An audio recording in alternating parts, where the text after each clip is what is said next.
didn't. In a light touch. Professor remembers very well, at that time, Professor used to get 40,000 in student loan through the Higher Education Loans Board. I used to get 18,000. Sijui kwa nini walinipa 18,000, lakini mimi pia nilijihisi ni maskini. Lakini it is because of the information we provided. Niliandika iko kanyumba kadogo, babangu ali-inherit. So ikanipeleka credit yangu ikawa juu. Nikaandika niko na kitu nyingine kidogo ni watu mama ako naye, ikapeleka credit yangu juu. Labda Professor Machuki aliandika hakuna nyumba, hakuna kazi, hakuna chochote. Ikasema yeye hapa yote, mimi nikanyimwa nusu. So we need to have a way that we engage to ensure that this system is foolproof. Hata katika ulimwengu, Professor usema kila siku, there are haves and have-nots. Kuna wale ni matajiri. Wale matajiri hawawezi kupatiwa ufadhili wa serikali na kuasi maskini apate elimu. We must be a just and equitable society. A just and equitable society means we must have social justice to make those who are worse off better off before those who are better off become well off. And that's what we must do. We must put money to ensure that we bridge the deficit in healthcare, we bridge the deficit in education, we bridge the deficit in housing, so that those who are less fortunate are made to have a dignified life and to be given a fighting chance. And the only equalizer in society. The reason I was in Senate with the son of the former President Daniel Moi was not because of anything else. Outside God, it was because of education. Education is an enabler, education is an equalizer. So we want to ensure kila kijana anapatiwa fursa ya kusoma, so that we are not creating a cadre of lords because they can afford education and creating those of the lower classes because they can't afford education. Na hii serikali yetu campaigned on a platform of giving hope to the hopeless, of giving opportunity to those who are not in the economic prism, a platform of inclusion called the Hustler Agenda. That is the bottom-up economic transformation agenda, which is an inclusive agenda to ensure that there is education opportunities for all Kenyans, the rich and the poor.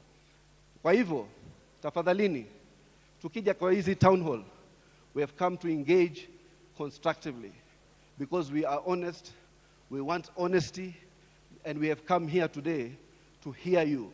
Na kijana ndugu yangu hapo, tumekusikia. Kijana pale, tumekusikia. We take notes. Na wale yule mwanadada, tumekusikia. Wanaotaka uchaguzi. Na wale waliosema hakuna student agenda. There is a lot. We have said the new funding model has been the most pressing issue within the students, and that's why Professor Madhuki spoke to it.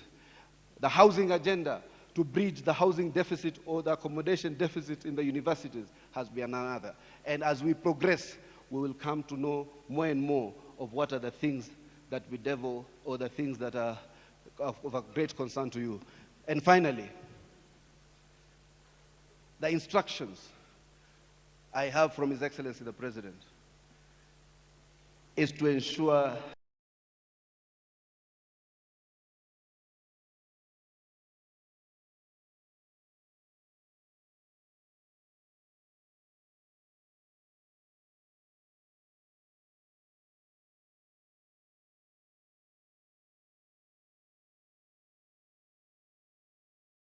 ilikuwa at the same time at the university, Moi University na Professor Machuki. Professor Machuki was studying economics, I was studying law. He made the right decisions, I didn't. In a light touch. Professor remembers very well, at that time, Professor used to get 40,000 in student loan through the Higher Education Loans Board. I used to get 18,000. Sijui kwa nini walinipa 18,000, lakini mimi pia nilijihisi ni maskini. Lakini it is because of the information we provided. Niliandika iko kanyumba kadogo, babangu ali-inherit. so ikanipeleka credit yangu ikawa juu. Nikaandika niko na kitu nyingine kidogo, ni watu mama ako naye, ikapeleka credit yangu juu. Labda Profesa Machuki yeye aliandika hakuna nyumba, hakuna kazi, hakuna chochote, ikasema yeye hapa yote, mimi nikanyimwa nusu. So we need to have a way that we engage. She will also be fielding a lot of your questions and also sharing her experience. We have got Faith Nora Lukosi. Faith, please raise your hand. She's a former comrade. Is there something like a former comrade? A comrade is always a comrade, right? Yeah. So Faith Nora is the director at Youth Enterprise Development Fund. She also came with officers from the local Youth Enterprise Development Fund officers here. And we have got Professor Machuki, the Venerable Professor Machuki is around here. He is from the Presidential Council of Advisors. He will be fielding your questions. Yeye ni mwalimu wenyu, so unajua elders wakiongea mnasikiza. And then we have got our James Maina is the Director Housing. He will be talking to us about housing. Then we have got a man I don't need to introduce. A man I am not worth to touch the laces of his shoes. He's an Arab sang. A man is around. Pigia him a coffee. He's a communication advisor at the presidency. He will also be responding to your questions about our plans. And here, of course, we have got our sign language interpreter. She has said her name in the sign language. The rest of you, you refuse to learn sign language, you will not know her name. So, very quickly, microphones, please. I'm hoping that we have got the microphones here.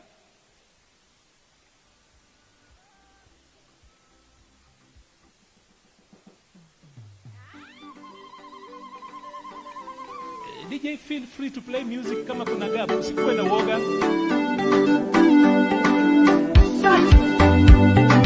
Thank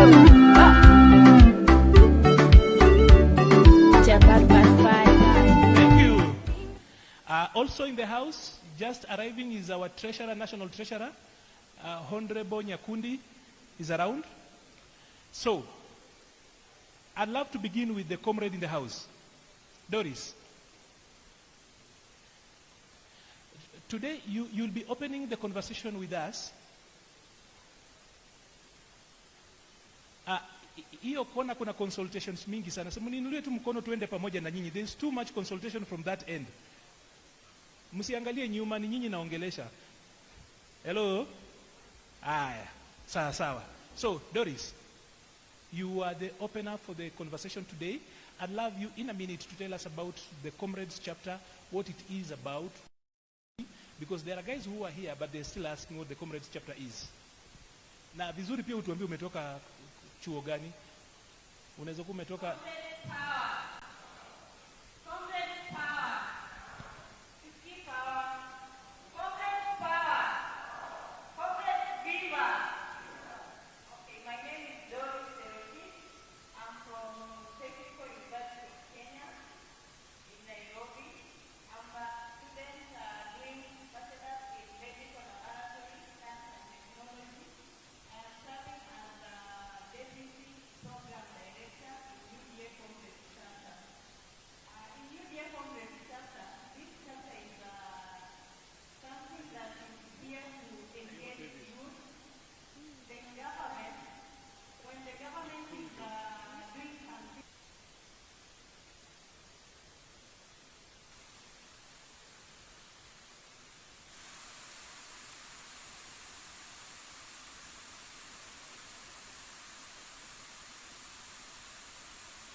What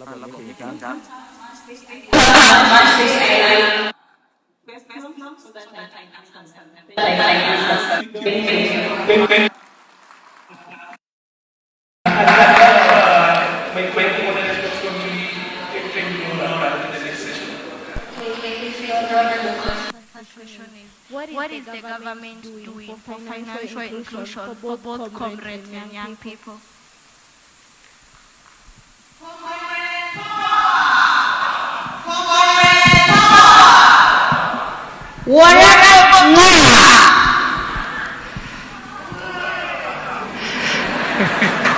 My name is Mary Wakili and Director at the Youth Enterprise Development Fund.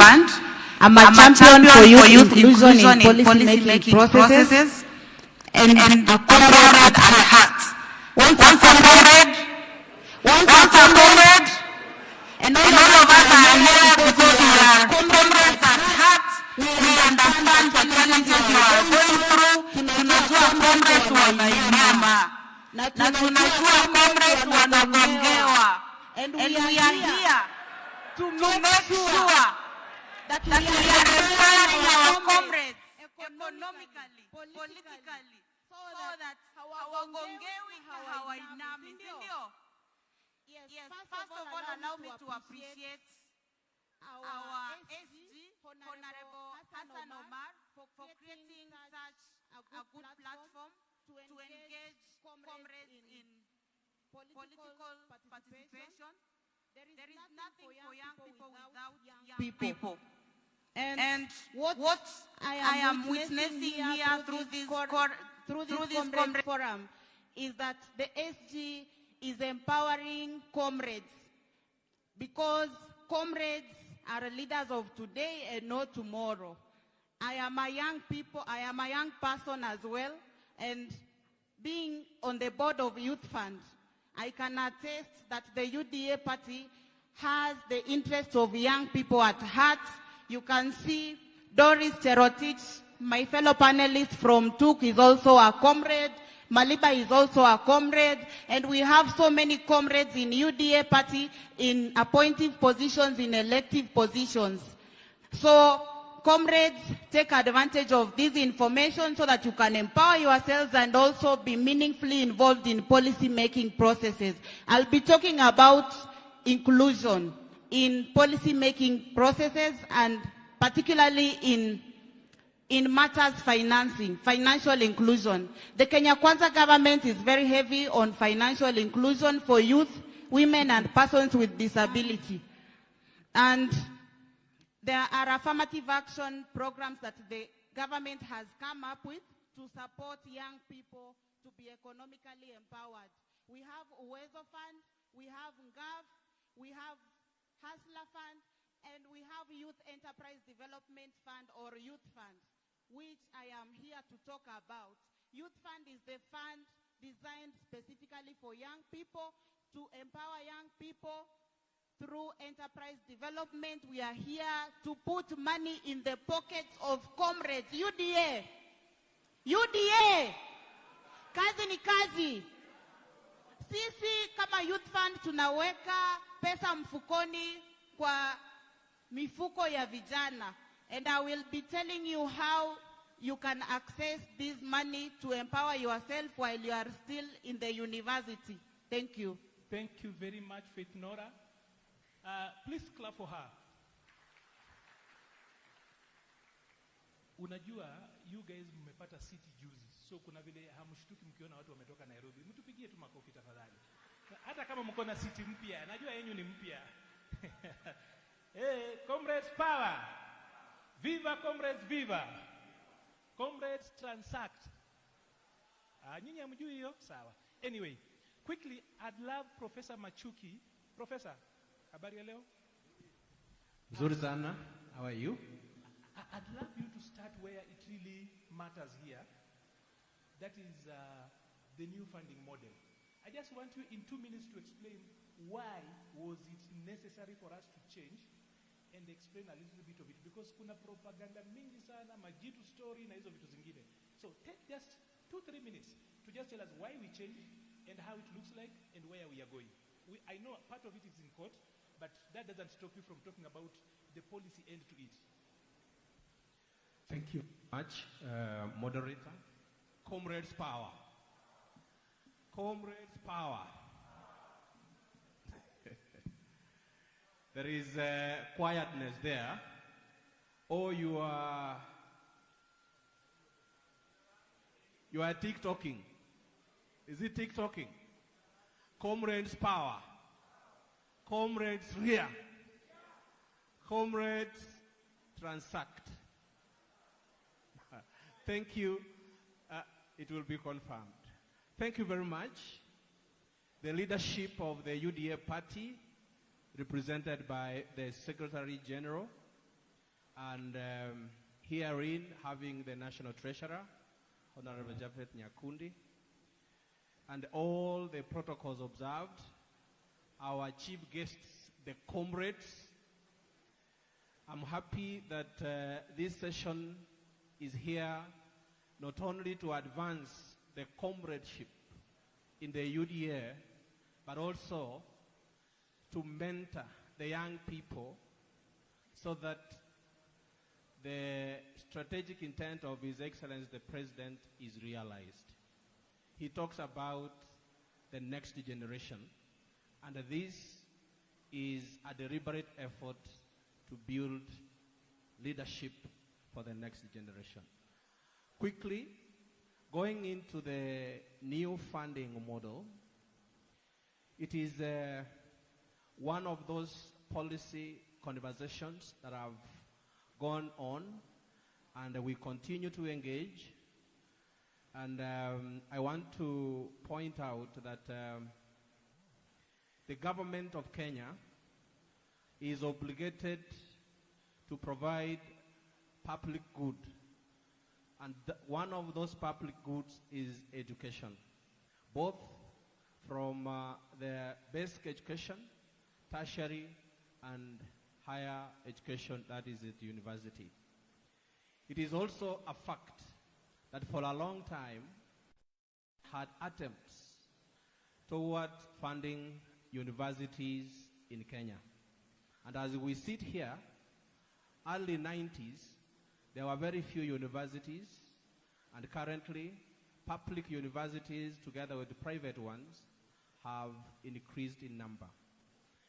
And the government is largely concerned with funding students who are admitted to undertake regular programs in public universities, but through a legal change, the amendment of the University Act 2016 provided that government also funds students in private universities.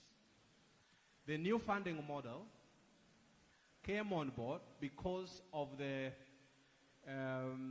issues that were raised in the previous funding model, otherwise called the differentiated unit cost. It has always been an argument that it takes a cost to, for a student to pursue a particular program in the university. The differentiated unit cost was framed in such a way that a number of factors will be considered to arrive at a cost of a program. But what happened is that those factors will be aggregated in a manner that will arrive at an average cost and not the exact cost of offering the program. And even with that average cost, it was clear that government was to fund 80% and household was to fund 20% of the differentiated unit cost. Ever since it was initiated, it happened that government was not able to meet its 80% of the differentiated unit cost, and that way, the framework that was used, which was a capitation framework, where every university will have a an account, or let's say a vote with the treasury, and the money will go to the universities and not to the students. So the new funding model came on board, one, to be very realistic with regard to the cost, the exact cost of running a particular program. So if it is law, if it is medicine, if it is sociology, there is the exact cost of funding or of running that particular program. So then government is here buying the services from the universities. The long period of government not meeting its 80%, it made a number of the universities run into bills, and some of them were declared or almost being declared bankrupt, actually insolvent. By the year 2022, 23 universities were technically insolvent. So to sort that issue out, we formulated the fact that one, we need to look at the exact cost of the program, and two, we need to look at the mode of funding. The mode of funding was migrated from funding students at the same level in all programs in the university to fund a student specifically, so that if you are undertaking a Bachelor of Arts degree in sociology and another person is undertaking a Bachelor of Science in biochemistry, the cost of running those two programs will be different, and the funding will then be provided for to the universities to follow the students. Secondly, it was established that in our Kenyan society, we have households that have got different economic or income means. And from the 2020 Kenya National Bureau of Statistics household income, annual incomes banding, we found out that there are 5 bands. The lowest one is at 5,000, and the highest is at 120 and above annually.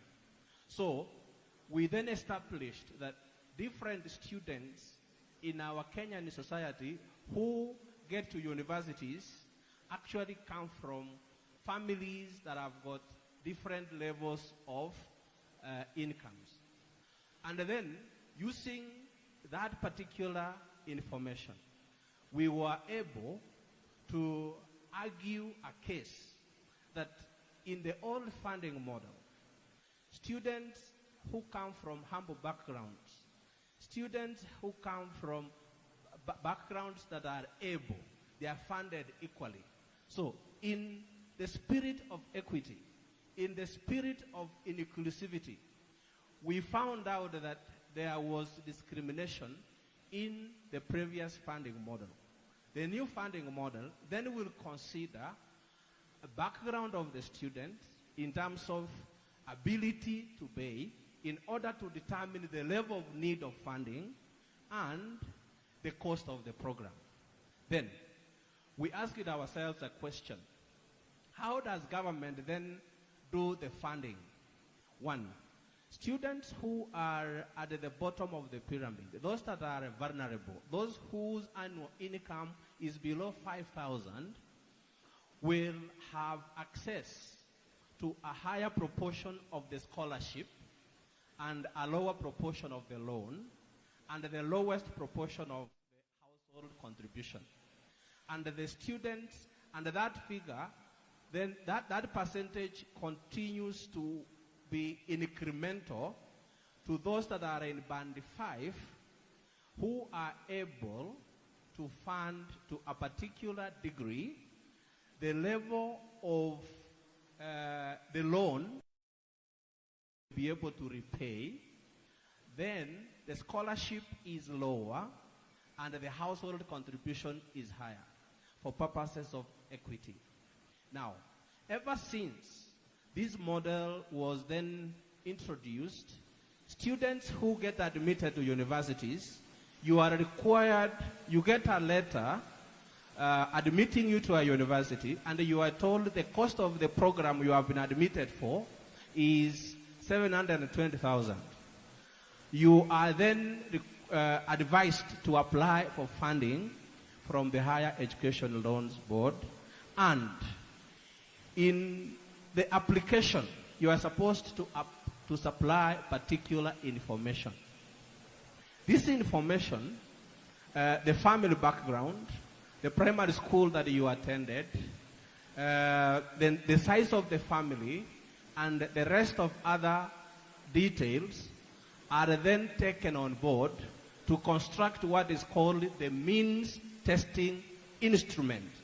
So the means testing instrument is not just a creation that is theoretical. It is practical, because it is the information that is provided for, that when it is analyzed, it places you in a particular band to exhibit and demonstrate your level of need for funding. The 2022 KCSE students who were admitted to universities, the new model was applied, and it was fully, they were fully satisfied, and it was only in the 2023 KCSE admissions that issues were raised. And I can tell you where the issues were raised. The issues were just in the operationalization of the means testing instrument, because the information that is provided by the applicant, when processed, it then places a student in a band that they feel they don't belong to. That was the major issue. And therefore, it is what I believe the committee that has been established, and the probably issues that will be canvassed in the judicial system, that we will need to deal with the means testing instrument, but most importantly, the information that applicants give. And the model is very dynamic, in the sense that if you apply during your first year, and in the course of your study, either, unfortunately, we don't pray that that happens, you lose a parent, one or both, then every year you are supposed to update the system. And that is how then the model is dynamic. It responds to the changes in the dynamics of the applicants, but also it looks at the economic situation of the applicants. Ever since this new model was introduced, government budget to education and to higher institutions of learning was increased so that many of the universities that were actually being declared insolvent, the vice chancellors of those universities have come out and have said they are coming out of the indebtedness that the old funding model had driven them to. And therefore, as we engage in this conversation, truth be told, that we are not all equal in terms of economic power. That many of the students who are from the humble backgrounds could be excluded to access higher education because of the inability to pay for the higher education. And that therefore speaks to the priorities of the better plan that the government is using in running the affairs and administration of its affairs. The core principle of inclusivity, that no one will be left behind in this administration, and the students and the children from the humble background are equally brought into the fold to access education from the very basic all the way to higher education. And therefore, that is the whole logic behind the new funding model. The very finer details that I have not been able to talk about here could be issues that will be canvassed in courts and so forth.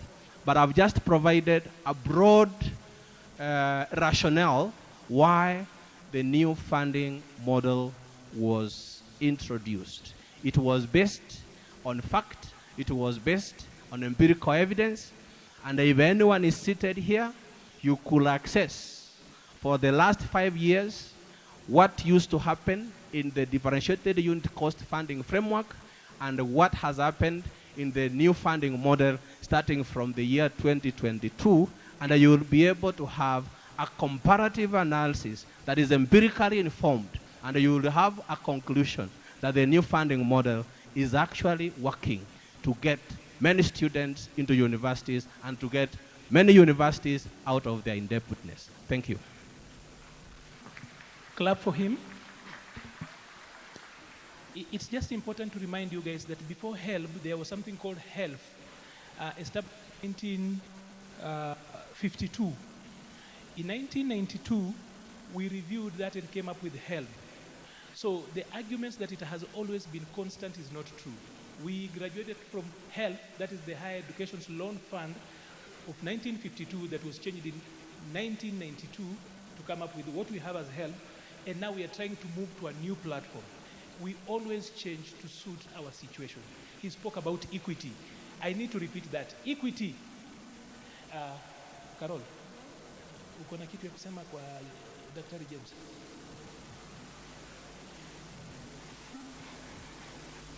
Okay, Mr. James Maina, the question is, I want you to kindly advise on the available opportunity for college students in the affordable housing project.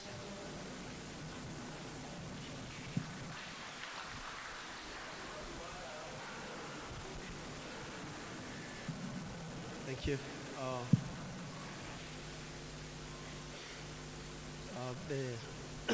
The affordable housing program is an ambitious the government of the Republic of Kenya aiming to develop 200,000 units per year. This program is born out of a long initiative that has happened, and what has been happening in our country and in the world is that the whole world is going urban, and that's our future. Then, if our future is urban, we must make deliberate, intentional initiatives and strategies to ensure that our people will be living in urban areas that have services, and they have houses that are adequate with reasonable sanitation standards. Our country, Kenya, is expected to hit 50% of its population living in urban areas by 2030. Within a few years, majority of our people will be living in urban areas. But what is happening in our urban areas? People definitely come to urban areas. They need places to live, and that is what is happening. Today, in our urban areas, we have over 50% of the population living in either slums or informal settlements with extremely very expensive living conditions. Why do I say so? A person living in a slum or in an informal settlement pays, and this is data that has a record, pays over 100% for the cost of water as compared to a person living in a formal settlement. And of course, the cost of power, sometimes through illegal collections, is also double the actual prices. Meaning, the poor people are paying more for services than the people who are well or who are doing better. And the initiative of affordable housing to realize the development of 200,000 units must have a capital base, and this capital was achieved through the Affordable Housing Fund Act. Remember, there is always a question, why do you want to build the house for me? Why the government has to be involved in building houses and no one leaves? Everyone goes home at the end of the day. But if I say,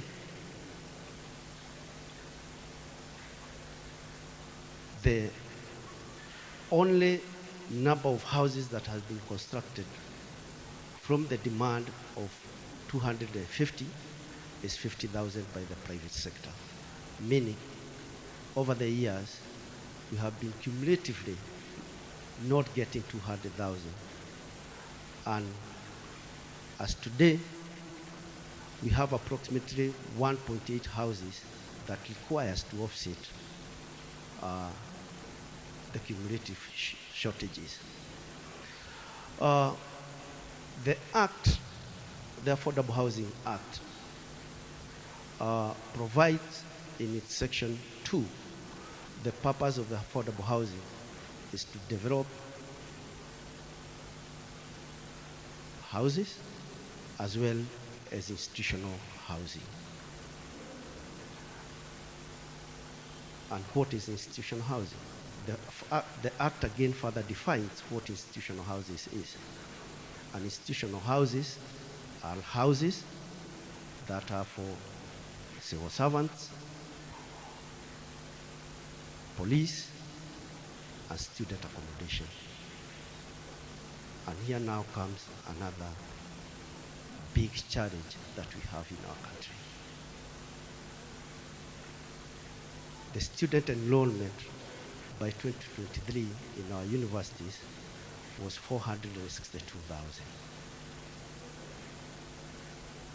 For TTI, TVCs, the student enrollment is approximately 408,000, meaning almost close to 1 million students we have in our universities.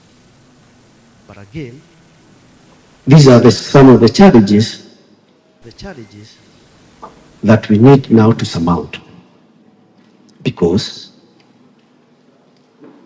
approximately only 10% of the students are accommodated in the universities. And I'll give an example of the University of Nairobi. It has an enrollment of 50,000 students. And the number of students that are there today being accommodated in the school are only 10,000. When I passed through Hall 11, where I used to live when I was in the university in 524, I always check, and I have never seen any other hostel built almost 25 years down the line. And at that time, we were only 15,000. And this complicates the parents and the student together. When we went to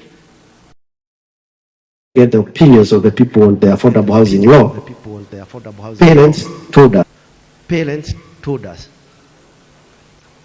we will support this law if only you help our students get accommodation. We are paying too much money, and this is draining our pockets.